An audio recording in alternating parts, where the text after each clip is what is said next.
Jibutiga kelganimdan beri eng ko'p yozilgan kommentariyalar top 3 taligi. 3-o'rinda. Eshitgina, seni hurmat qilardim. Shuncha pulni uvoli tutadi hali seni. Undan ko'ra shuncha pullarga bironta beva bechorani qonun to'g'risam bo'lardi. Seni bugundan boshlab boshqa kuzatmayman. 2-o'rinda. Tezroq bu davlatdan keting. 1-o'rinda. O'zbekistonda tug'ilganimga va shu yerda yashayotganimga Allohga ming qatla shukrlar bo'lsin.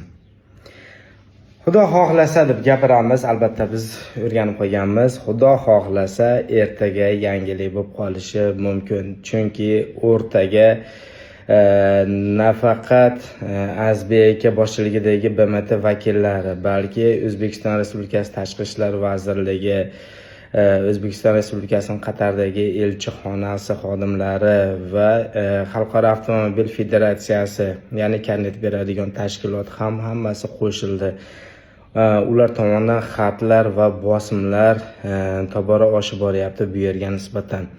Xudo xohlasa anchagina ishlarimiz oldiga yurishib, yana ozmuncha kichkinagina detallar qoldi. Xudo xohlasa ertaga katta yangilik bo'lib qolishi ehtimoli bor. Ertaga mashinamiz chiqishi mumkin. Kuzatib boringlar.